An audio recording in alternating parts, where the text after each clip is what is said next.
Halo semuanya, kami dari kelompok 9. Pada kesempatan kali ini, kami akan mempresentasikan hasil diskusi kami, itu mengenai pembayaran dan pajak SPT. Next.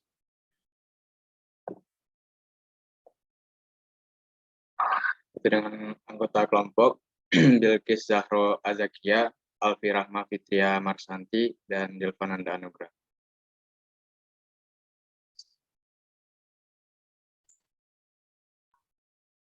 Untuk materi yang pertama, jatuh tempo pajak. Tanggal jatuh tempo pembayaran penyetoran pelaporan pajak, masa apabila tanggal jatuh tempo pembayaran dan penyetoran pajak bertepatan dengan hari libur. Yang pertama, jika tanggal jatuh tempo pembayaran pajak bertepatan dengan hari libur, termasuk hari kerja Sabtu atau hari libur nasional, maka pembayaran pajak dapat dilakukan pada hari kerja berikutnya. Yang kedua, jika tanggal batas akhir pelaporan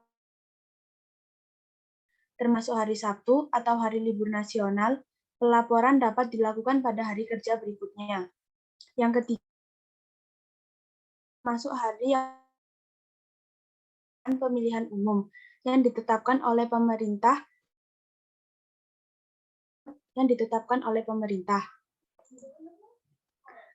Yang kedua, pajak PPh pasal 21, PPh pasal 23, dan PPh pasal 4 ayat 2 dilakukan pada tanggal. Untuk PPh pasal 22 dilakukan pada hari yang sama saat penyerahan barang. Untuk PPN dilakukan tanggal 7 bulan berikutnya. Angsuran dan penundaan pembayaran pajak dapat permohonan oleh wajib kepada hal wajib pajak mengalami kesulitan likuiditas atau mengalami keadaan di luar kekuasaan, sehingga wajib pajak tidak mampu memenuhi kewajiban pajak pada waktunya. Jenis-jenis pembayaran pajak yang dapat diangsur atau ditunda telah diatur dalam ketentuan Menteri Keuangan dan Keputusan Direktur Jenderal Pajak. Yang pertama, pada pajak penghasilan PPh pasal 29. Kekurangan pembayaran pajak yang terutang berdasarkan surat pemberitahuan SPT atau tahunan pajak penghasilan, masa pengangsuran pajak paling lama sampai pajak berikutnya. Sedangkan masa penundaan paling lama 3 bulan sejak akhir batas waktu penyampaian SPT. Kedua, pajak yang masih harus dibayarkan dalam surat tagihan atau STP, surat ketetapan pajak kurang bayar SKPKB, surat ketetapan pajak kurang bayar tambahan SKPKBT, dan surat keputusan pembetulan, surat keputusan keberatan, surat keputusan atas permohonan pengurangan atau penghapusan, putusan banding, serta putusan peninjauan kembali yang menyebabkan bertambahnya masa pengangsuran dan penundaan pajak paling lama dilakukan 12 bulan sejak diterbitkannya surat keputusan penundaan. Next. Tata cara pelaksanaan dan angsuran pajak. Yang pertama, pengajuan permohonan tertulis kepada Kepala Kantor Pelayanan Pajak atau KPP, tempat wajib pajak terdaftar untuk mengangsur atau menunda pajak yang masih harus dibayar atau kekurangan utang pajak. Yang kedua, wajib pajak yang disetujui untuk melakukan angsuran dan penundaan pembayaran pajak kecuali STP, maka dikenai sanksi administrasi berupa bunga sebesar 2% per bulan. Dihitung sejak jatuh tempo sampai dengan pembayaran angsuran. Yang ketiga, pengajuan permohonan harus secara tertulis paling lama 9 hari kerja sebelum jatuh tempo pembayaran, disertai dengan alasan dan bukti pendukung permohonan, serta permohonan jumlah pembayaran pajak untuk ditunda dan diberi jangka waktu penundaan. Yang keempat, apabila batas 9 hari tersebut tidak dapat dipenuhi oleh wajib pajak karena keadaan di luar kuasa, permohonan wajib pajak terus dipertimbangkan oleh DJP dan wajib pajak dapat membuktikan kelancaran dan kebenaran. Yang kelima, permohonan diajukan dengan menggunakan formulir sebagaimana ditetapkan dalam lampiran 1/38 per PJ per 2008. Yang keenam, wajib pajak memberikan jaminan yang bersyaratnya ditetapkan oleh Kepala KPP. Jaminan apabila tidak diperlukan dapat berupa garansi bank, surat atau dokumen bukti kepemilikan barang bergerak, sertifikat tanah, penanggungan utang oleh pihak ketiga. Yang ketujuh, wajib pajak dapat mengajukan permohonan dalam waktu melampaui 9 hari sebelum jatuh tempo. Wajib memberikan jaminan berupa garansi bank sebesar utang pajak yang dapat dicairkan sesuai jangka waktu pengangsuran atau penundaan. Next, pengertian SPT. SPT yaitu surat pemberitahuan adalah surat oleh wajib pajak digunakan untuk melaporkan perhitungan dan atau pembayaran pajak, objek pajak dan atau bukan objek pajak, dan atau harta kewajiban sesuai dengan ketentuan perundang-undangan perpajakan. Kewajiban menyampaikan SPT yang pertama yaitu untuk surat pemberitahuan hari setelah masa pajak, khusus untuk surat pemberitahuan masa pajak pertambahan nilainya masa pajak. Untuk yang kedua, untuk surat pemberitahuan pajak penghasilan wajib pajak orang pribadi paling lama 3 bulan setelah akhir tahun pajak. Yang ketiga, untuk surat pemberitahuan tahunan pajak penghasilan wajib pajak badan tahun pajak. Next, tempat dan tata cara pengambilan STP. Penyampaian SPT oleh wajib pajak ke kantor pelayanan pajak atau tempat yang ditetapkan oleh Jenderal Pajak dapat dilakukan. Yang A, aplikasi SPT. Aplikasi SPT adalah aplikasi dari Direktorat Jenderal Pajak yang dapat digunakan wajib pajak untuk membuat e-SPT. E-SPT adalah data SPT wajib pajak dalam bentuk elektronik yang dibuat oleh wajib pajak dengan menggunakan aplikasi e-SPT yang disediakan oleh Direktorat Jenderal Pajak. Yang ketiga, perusahaan jasa ekspedisi atau jasa kurir adalah perusahaan yang berbentuk jasa pengiriman surat jenis tertentu, termasuk pengiriman SPT ke Direktorat Jenderal Pajak. Yang keempat, e-filing adalah suatu cara penyampaian SPT atau pemberitahuan perpanjangan SPT tahunan yang dilakukan secara online yang real-time melalui penyedia jasa aplikasi atau Application Server Provider, ASP. Yang kelima, penyedia jasa atau Application Server Service Provider adalah atau ASP yang telah ditunjuk dengan keputusan Direktur Jenderal Pajak sebagai perusahaan yang dapat menyalurkan pemberitahuan perpanjangan SPT tahunan secara elektronik ke Direktorat Jenderal Pajak. Yang keenam, bukti penerimaan elektronik adalah informasi yang meliputi nama, nomor pokok wajib pajak, tanggal, elektronik atau si pengiriman ASP, serta nama perusahaan jasa aplikasi. Next, penandatanganan SPT dapat dilakukan yang kedua dengan tanda tangan atau stempel, yang ketiga tanda tangan elektronik atau digital. Tanda tangan elektronik atau digital berupa sertifikat elektronik, kode verifikasi yang dikirim tanda tangan elektronik lainnya yang ditentukan oleh Ditjen Pajak, yang semuanya memiliki kekuatan hukum yang sama. Selanjutnya akan dibacakan oleh teman saya, Alti Rahma. Baik, untuk yang selanjutnya yaitu next. SPT dianggap tidak disampaikan. Walaupun wajib pajak sudah menyampaikan SPT ke kantor pajak dan mendapatkan bukti penerimaan surat, tetapi bisa saja SPT tetap dianggap tidak disampaikan. Jika SPT dianggap tidak disampaikan, otoritas pajak akan menyampaikan surat pemberitahuan kepada wajib pajak yang menyatakan SPT dianggap tidak disampaikan. Sesuai pasal 3 ayat 7 Undang-Undang KUP mengatur 4 hal yang menyebabkan SPT dianggap tidak disampaikan, yaitu yang pertama, surat pemberitahuan tidak ditandatangani oleh wajib pajak sebagaimana dimaksud dalam pasal 3 ayat 1 Undang-Undang KUP. Yang kedua, surat pemberitahuan tidak sepenuhnya dilampiri keterangan dan atau dokumen. Yang ketiga, surat pemberitahuan yang menyatakan lebih bayar disampaikan setelah 3 tahun sesudah berakhirnya masa pajak, bagian tahun pajak atau tahun pajak, dan wajib pajak telah ditegur secara tertulis.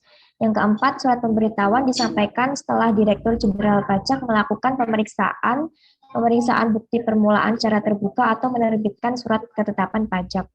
Hal-hal lainnya yang menyebabkan SPT tidak disampaikan yaitu yang pertama, tidak menyampaikan kelengkapan SPT dalam jangka waktu 30 hari setelah tanggal surat permintaan kelengkapan SPT diterbitkan. Yang kedua, menyampaikan kelengkapan SPT tetapi tidak sesuai dengan surat permintaan kelengkapan SPT. Dan yang terakhir, SPT tidak disampaikan dalam bahasa Indonesia dengan menggunakan satuan mata uang setelah rupiah, kecuali wajib pajak yang telah mendapatkan izin dari Menteri Keuangan untuk menyelenggarakan pembukaan dengan menggunakan bahasa asing dan dengan mata uang selain rupiah. Next.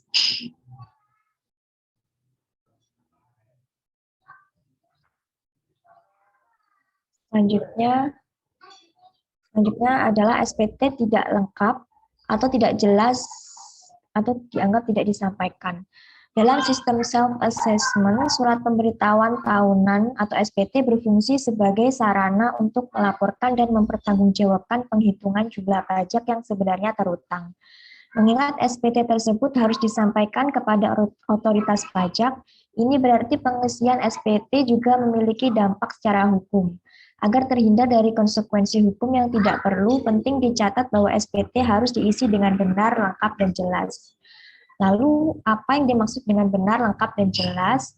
Benar berarti bahwa SPT yang disampaikan benar dalam perhitungan, benar dalam penerapan peraturan perundang-undangan, perpajakan, benar dalam penulisan, dan benar sesuai dengan keadaan yang sebenarnya. Yang kedua, lengkap, bahwa SPT harus diisi dengan lengkap. SPT dikatakan lengkap jika isinya memuat semua unsur-unsur yang berkaitan dengan objek pajak dan unsur-unsur lain yang harusnya dilaporkan dalam SPT. Dan yang ketiga yaitu jelas, bahwa SPT harus diisi dengan jelas, di mana SPT harus melaporkan asal-usul atau sumber dari objek pajak dan unsur-unsur lain yang harus dilaporkan. Next.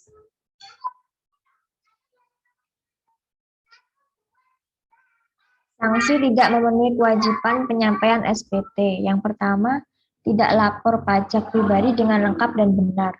Wajib pajak juga akan dikenai sanksi berupa kenaikan pembayaran apabila wajib pajak tidak menyampaikan secara benar dan lengkap atau wajib pajak terbukti melampirkan keterangan yang isinya tidak benar. Karena kealpaan dan baru pertama kali kesalahan tersebut, wajib pajak akan dikenai 200% dari nilai pajak terutang yang kurang bayar. Pengenaan tersebut diterapkan melalui penerbitan SKPKB. Next.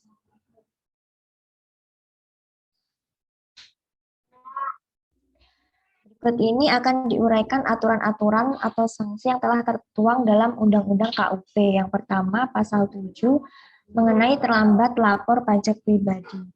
Bagi wajib pajak orang pribadi, penyampaian SPT tahunan paling lambat 3 bulan setelah akhir tahun pajak. Sedangkan penyampaian SPT tahunan wajib pajak badan paling lambat adalah 4 bulan setelah akhir tahun pajak. Apabila wajib pajak tidak menyampaikan SPT melampaui batas waktu yang telah ditentukan tersebut, maka untuk SPT tahunan wajib pajak orang pribadi dikenakan sanksi sebesar Rp100.000. Sementara untuk SPT tahunan wajib pajak badan dikenakan sanksi sebesar Rp1.000.000. Yang kedua yaitu Pasal 8 mengenai tidak menyampaikan SPT. Pasal ini mengatur beberapa ketentuan mengenai pembetulan SPT, diantaranya yang pertama, apabila pembetulan tersebut mengakibatkan utang pajak menjadi lebih besar, maka wajib pajak dikenai sanksi berupa bunga sebesar 2% per bulan atas jumlah pajak yang kurang dibayar. Bunga tersebut dihitung sejak saat penyampaian SPT terakhir dengan tanggal pembayaran dan bagian dari bulan dihitung penuh 1 bulan.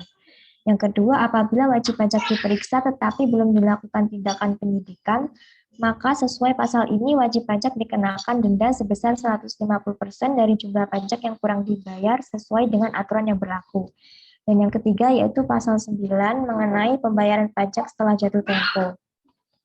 Pasal ini mengatur bahwa pembayaran atau penyetoran pajak yang dilakukan oleh wajib pajak setelah jatuh tempo akan dikenai sanksi administrasi berupa bunga sebesar 2% per bulan. Besarnya bunga dihitung mulai dari berakhirnya batas waktu penyampaian SPT sampai dengan tanggal pembayaran dan bagian dari bulan dihitung penuh. Apabila di dalam pelaporan SPT tahunan Anda terdapat kekurangan pembayaran pajak yang terutang, maka harus membayar lunas sebelum SPT tersebut disampaikan. Next. Selanjutnya yaitu sanksi pidana. Sanksi pidana dapat dikenakan apabila wajib pajak melanggar ketentuan yang sesuai dengan peraturan perundang-undangan perpajakan yang berlaku, yaitu sesuai dengan pasal 39. Pasal ini mengatur tentang sanksi pidana yang tertulis bahwa setiap wajib pajak yang sengaja tidak menyampaikan SPT atau menyampaikan SPT dan atau keterangan yang isinya tidak benar atau tidak lengkap sehingga menimbulkan kerugian pada negara akan dikenakan sanksi pidana. Sanksi pidana ini berupa penjara paling singkat 6 bulan dan paling lama 6 tahun. Ketentuan dendanya adalah paling sedikit 2 kali jumlah pajak terutang yang tidak atau kurang dibayar dan paling banyak 4 kali jumlah pajak terutang yang tidak atau kurang dibayar. Next.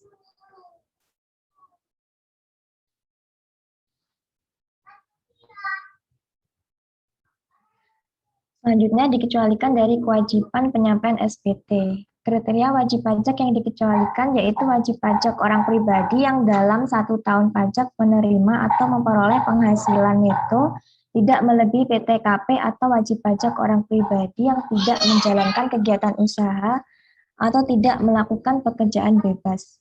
Sebenarnya pegawai dengan penghasilan di bawah PTKP dapat mengajukan NPWP-NE. Status NPWP-NE membebaskan wajib pajak dari kewajiban pelaporan SPT. Next.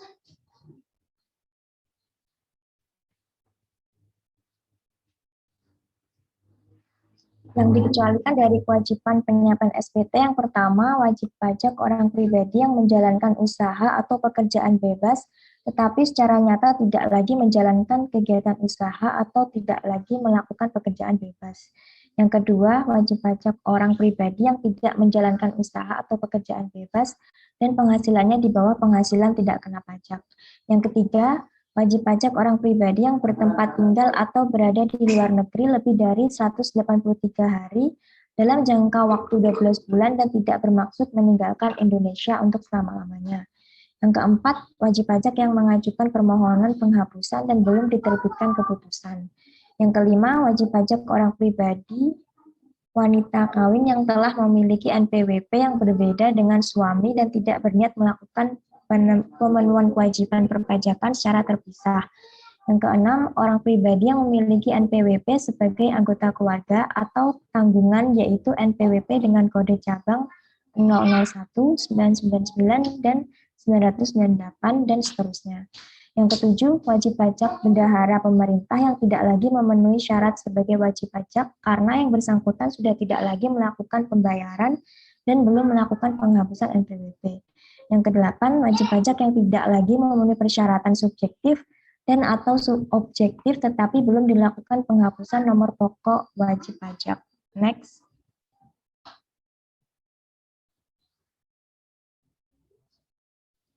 SPT untuk beberapa masa. SPT masa atau disebut juga dengan SPT bulanan merupakan SPT surat pemberitahuan yang digunakan untuk melaporkan pajak yang telah dipotong atau dipungut setiap bulannya. Secara sederhananya, SPT ini adalah bentuk laporan atas pajak dari pihak lain yang dilaporkan oleh wajib pajak yang memungut dan melakukan pemotongan. Berikut ini merupakan beberapa jenis pajak yang menggunakan pelaporan SPT massa meliputi pajak penghasilan pasal 21/26, pajak penghasilan pasal 22, pajak penghasilan pasal 23/26, pajak penghasilan pasal 25, pajak penghasilan final atau pasal 4 ayat 2, pajak penghasilan 15, pajak pertambahan nilai atau PPN, dan pajak penjualan atas barang mewah atau PPNBM. Next. Batas waktu pelaporan massa. Berikut ini adalah batas atau tenggat waktu pelaporan untuk SPT massa, yaitu yang pertama, pajak penghasilan pasal 4 ayat 2, pajak penghasilan pasal 15, pajak penghasilan pasal 21 atau 26, pajak penghasilan pasal 23/26 yang mana itu semua batas waktu pelaporannya pada tanggal 20 di bulan berikutnya. Kemudian pajak penghasilan pasal 22, PPN dan PPNBM oleh Bea Cukai pada hari kerja terakhir pekan berikutnya karena laporan dilakukan secara mingguan. Next.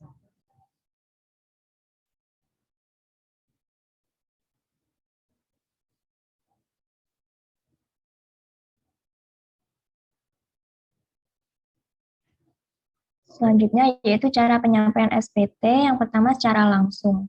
Secara langsung juga terdapat dua cara, yaitu melalui tempat pelayanan terpadu atau TPT di kantor pelayanan pajak tempat wajib pajak terdaftar. Pada tempat pelayanan terpadu ini, hal SPT yang disampaikan adalah SPT tahunan lebih bayar, SPT tahunan pembentulan, SPT tahunan yang disampaikan setelah batas waktu penyampaian SPT dan atau SPT tahunan dalam bentuk e-SPT.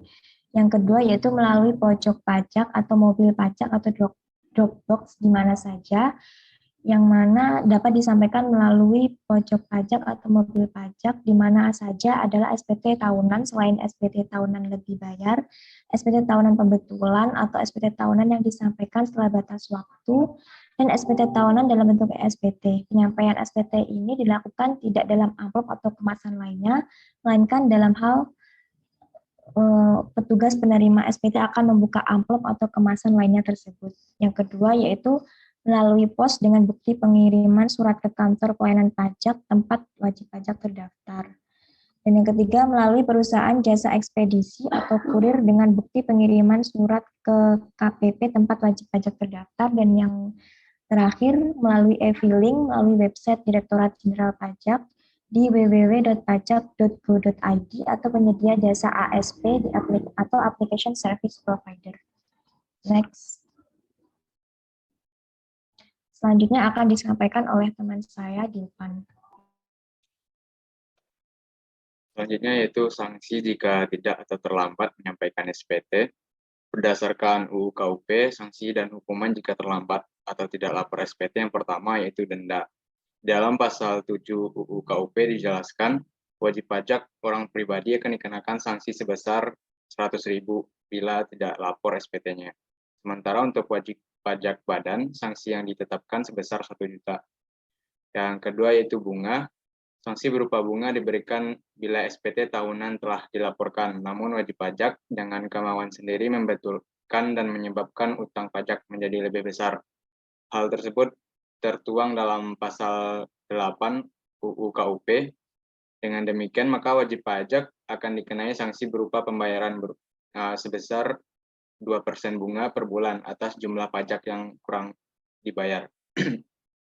Bunga tersebut dihitung sejak saat penyampaian SPT berakhir sampai dengan tanggal pembayaran, dan bagian dari bulan dihitung penuh 1 bulan.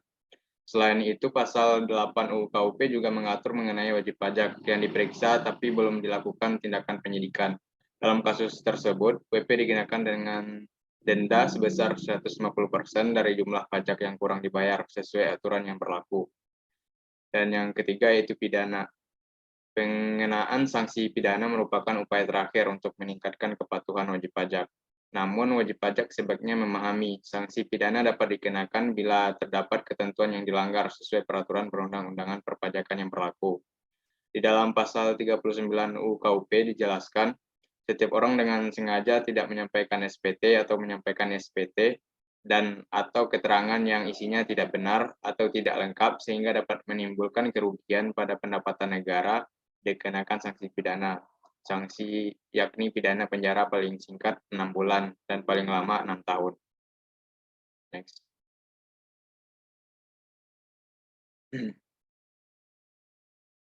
Selanjutnya itu wajib pajak setelah menyampaikan SPT.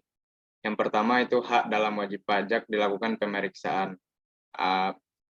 Jadi wajib pajak berhak untuk melihat tanda pengenal pemeriksa, meminta surat perintah pemeriksaan, menerima penjelasan terkait maksud dan tujuan pemeriksaan, meminta detail perbedaan antara hasil pemeriksaan dan SPT, serta hadir saat pembahasan akhir hasil pemeriksaan dalam batas waktu yang ditentukan. Yang kedua yaitu hak mengajukan keberatan, banding, dan peninjauan kembali. Apabila wajib pajak tidak setuju dengan syarat ketetapan pajak dari Ditjen Pajak, maka dapat mengajukan keberatan. Wajib pajak juga berhak mengajukan banding hingga peninjauan kembali ke Mahkamah Agung. Yang ketiga yaitu hak kelebihan pembayaran pajak. Jika kita membayar pajak dengan jumlah lebih banyak dari seharusnya, maka berhak menerima kelebihan bayarnya. Caranya adalah mengirimkan surat permohonan ke Kepala Kantor Pajak Pratama atau KPP atau melalui surat pemberitahuan. Yang keempat itu hak pengembalian pendahuluan kelebihan pembayaran pajak. Itu kita juga termasuk wajib pajak patuh, maka berhak mendapat pengembalian pendahuluan kelebihan pembayaran pajak dalam waktu minimal 1 bulan untuk PPN dan 3 bulan untuk PPH terhitung sejak surat permohonan diterima di Ditjen Pajak. Yang kelima itu hak untuk pengangsuran atau penundaan pembayaran. Pada kondisi-kondisi tertentu, wajib pajak bisa meminta permohonan pengangsuran atau penundaan untuk membayar pajak sesuai dengan ketentuan peraturan perpajakan di Indonesia. Next.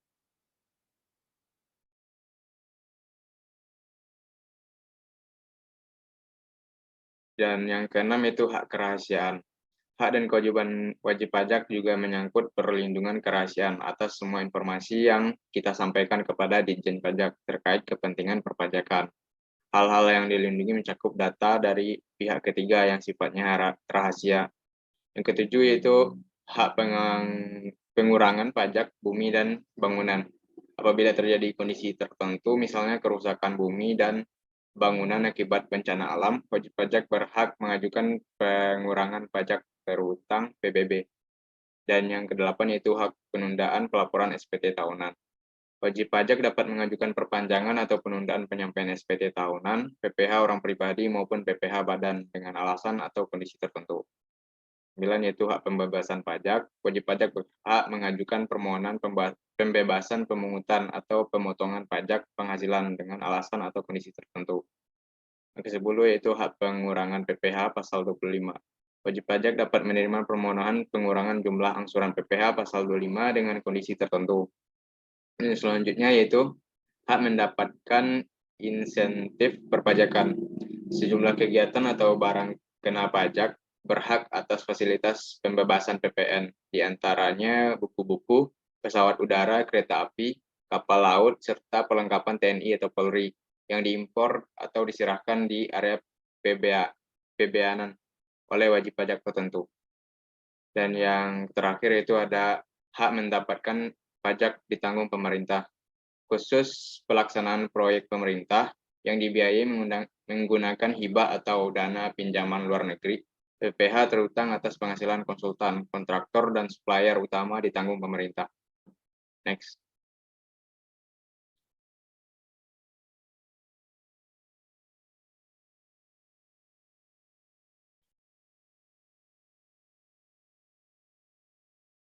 Selanjutnya itu Sunset Policy. Sunset Policy adalah kebijakan pemberian fasilitas perpajakan yang berlaku hanya pada tahun 2008 dalam bentuk penghapusan sanksi administrasi perpajakan berupa bunga yang diatur dalam pasal 37A Undang-Undang Ketentuan Umum dan Tata Cara Perpajakan. Undang-Undang KUP tahun 2008 memberikan kewenangan kepada Rektorat Jenderal Pajak untuk penghimpun data perpajakan dan mewajibkan instansi pemerintah, lembaga, asosiasi, dan pihak lainnya untuk memberikan data kepada Direktorat Jenderal Pajak. Dan ketentuan ini memungkinkan DJP mengetahui ketidakbenaran pemerintah kewajiban perpajakan yang telah dilaksanakan oleh masyarakat untuk menghindarkan masyarakat dari pengenaan sanksi perpajakan yang timbul apabila masyarakat tidak melaksanakan kewajiban perpajakan secara benar. DJP pada tahun 2008 ini memberikan kesempatan seluas-luasnya kepada masyarakat untuk memulai memenuhi kewajiban perpajakan secara sukarela dan melaksanakannya dengan benar. Next.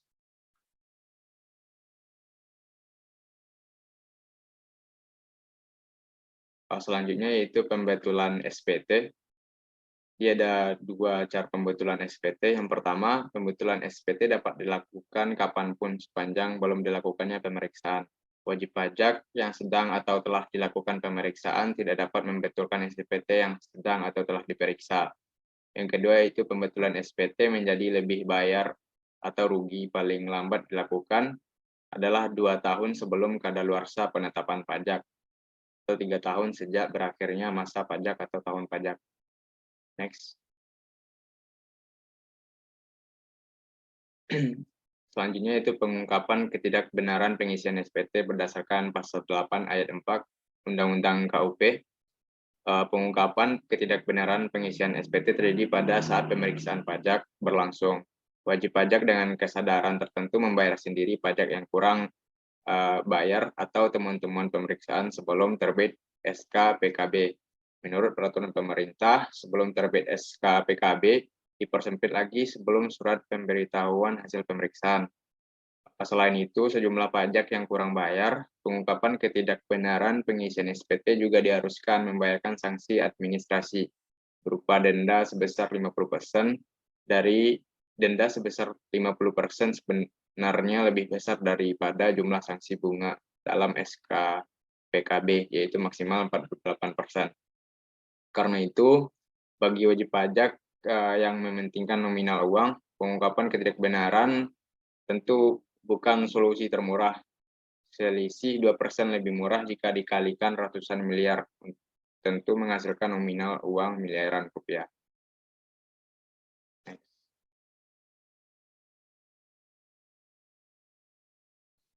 Mungkin cukup sekian presentasi dari kelompok 9. Salah lebih dan kurangnya kami mohon maaf. Assalamualaikum warahmatullahi wabarakatuh.